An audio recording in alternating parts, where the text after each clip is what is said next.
15 ছেপ্টেম্বৰত আমাৰ প্ৰথমটো ৰিক্ৰুইট ইয়াৰ ফলত পৰীক্ষাত নকল কৰা ব্যক্তিজনক গ্ৰেপ্তাৰ কৰাৰ উপৰিও জয় হিন্দ বন্ধু বান্ধৱীসকল, কি খবৰ আপোনালোকৰ? আশা কৰোঁ সকলোৱে ভালে আছে।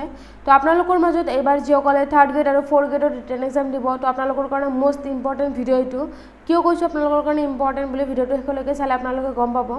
তো আপোনালোকৰ মাজত যিসকলে এইবাৰ 3rd গ্ৰেড আৰু 4th গ্ৰেডৰ ৰিটেন এক্সাম দিব, তো দিন ৰাতি কষ্ট কৰি আপোনালোকে পঢ়ি আছে, বহুত বেছি কষ্ট কৰি আছে আপোনালোকে, যাতে আপোনালোকে এইবাৰ নিজৰ সপোনটো পূৰণ কৰিব পাৰে, যাতে ছাকচেছ হয় আপোনালোকে। তো তাৰ কাৰণে বহুতে কষ্ট কৰি আছে।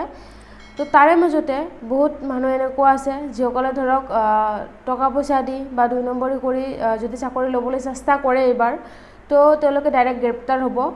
তো তাৰ ওপৰত আমাৰ CM ছাৰে কি কৈছে যে যিসকলে এইবাৰ ADRE 3rd গ্ৰেড আৰু 4th গ্ৰেডত যিসকলে এইবাৰ ৰিটেন এক্সাম দিব, তেওঁলোকে যদি কোনো ধৰণে কিছুমানে যদি ফ্লড বা ধৰক নকল চকল কৰি বা 2 নম্বৰী কিবা টকা পইচা দি যদি চাকৰি ল'বলৈ চেষ্টা কৰে, আৰু তেওঁলোকৰ পৰিণতি কি হ'ব সেইটো CM ছাৰে কি কৈছে আপোনালোকে ভিডিঅ'টো চাই লওক প্ৰথমে। অহাকালি মই অসমৰ জিলা উপায়ুক্তসকলক মাতিছোঁ। 15 ছেপ্টেম্বৰত আমাৰ প্ৰথমটো ৰিক্ৰুইটমেণ্টৰ পৰীক্ষা আৰম্ভ হ'ব। 11 লাখ প্ৰাৰ্থী। পৰীক্ষা পতা সহজ নহয়। যোৱাবাৰ প্ৰাৰ্থী কম আছিল কাৰণে চেণ্টাৰ কম আছিল। এইবাৰ চেণ্টাৰো বহুত, প্ৰত্যাহ্বানো বহুত। কালিৰ পৰা আমি প্ৰস্তুতি কৰিম যাতে পৰীক্ষা সুন্দৰ কৰি হয় আৰু পৰীক্ষা আমি যাতে সফলতাৰে পাৰ কৰিব পাৰোঁ।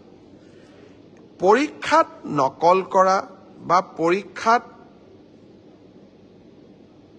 নিয়মৰ বাহিৰত গৈ যিসকলে কপি কৰে, নকল কৰে, তেওঁলোকৰ বিৰুদ্ধে আমাৰ চৰকাৰে এখন বিধানসভাত আইন প্ৰণয়ন কৰিছে।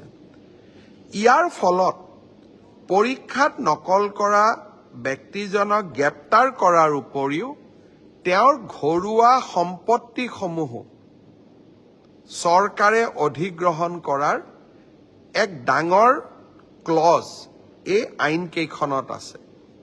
2 এদিনৰ ভিতৰতে আমি এই আইনখনৰ বিষয়েও বহুল প্ৰচাৰ কৰিম। পৰীক্ষা নিকা হওক, মেধাৰ ভিত্তিত চাকৰি হওক। তো আপোনালোকে দেখিবই পালে যে CM ছাৰে কি কৈছে। তো আপোনালোকে একদম টেনশ্যন ফ্ৰী হৈ থাকক, যে কোনো ধৰণৰ 2 নম্বৰেই নহয়, আপোনালোকে একদম ধুনীয়াকৈ স্বচ্ছ আৰু নিকাভাৱে গোটেইখিনি ইণ্টাৰভিউ হ'ব। আপোনালোকে জাষ্ট ভালদৰে কষ্ট কৰি থাকক। তো আপুনি যদি ভালদৰে কষ্ট কৰিছে, আপুনি যদি যিমানখিনি প্ৰিপাৰেশ্যন লাগে এটা এক্সাম পাছ কৰিবৰ কাৰণে গোটেইখিনি কষ্ট যদি আপুনি কৰিছে, তেন্তে চাকৰিটো আপুনিয়ে পাব, বেলেগ কোনেও নাপায়। আপুনি টেনশ্যন কৰিব নালাগে যে 2 নম্বৰী কৰি কোনোবাই চাকৰি পাব, টকা পইচা দি বা নকল কৰি বা কিবা বেলেগ মাধ্যমত চাকৰি পাব বুলি আপুনি টেনশ্যন কৰিব নালাগে। কোনো ধৰণৰ তেনেকুৱা একো নহয়, গোটেইখিনি স্বচ্ছ আৰু নিকাভাৱেই হ'ব। চাকৰিটো যদি আপুনি কষ্ট কৰিছে আপুনিয়ে পাব, কোনো ধৰণৰ টকা পইচা দিব নালাগে আৰু কোনো ধৰণৰ 2 নম্বৰী নহয়। আপুনি এটা কথা ভাবি লওক, যদি কোনোবাই 2 নম্বৰী কৰে ডাইৰেক্ট গ্ৰেপ্তাৰ হ'ব।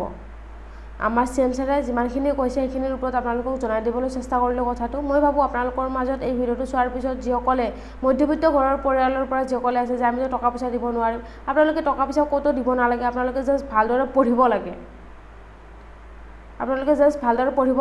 আপোনালোকে জাষ্ট চাকৰিটো ভালদৰে পঢ়ি পেলাই ল'ব লাগে। টকা পইচা ক'তো দিব নালাগে, আৰু যিসকলে দিব তেওঁলোকেও শাস্তি পাব। তো আজিৰ ভিডিঅ'টো এইখিনিলৈকে আছিলে। ভিডিঅ'টো যদি চাই আপোনালোকে ভাল পায়, ভিডিঅ'টো লাইক কৰি দিব, তাৰ লগতে চেনেলটো ছাবস্ক্ৰাইব কৰি দিব আগন্তুক নতুন ভিডিঅ'বোৰ পাই থাকিবৰ কাৰণে। তো আজিৰ ভিডিঅ'টো এইখিনিলৈকে আছিলে। জয় হিন্দ।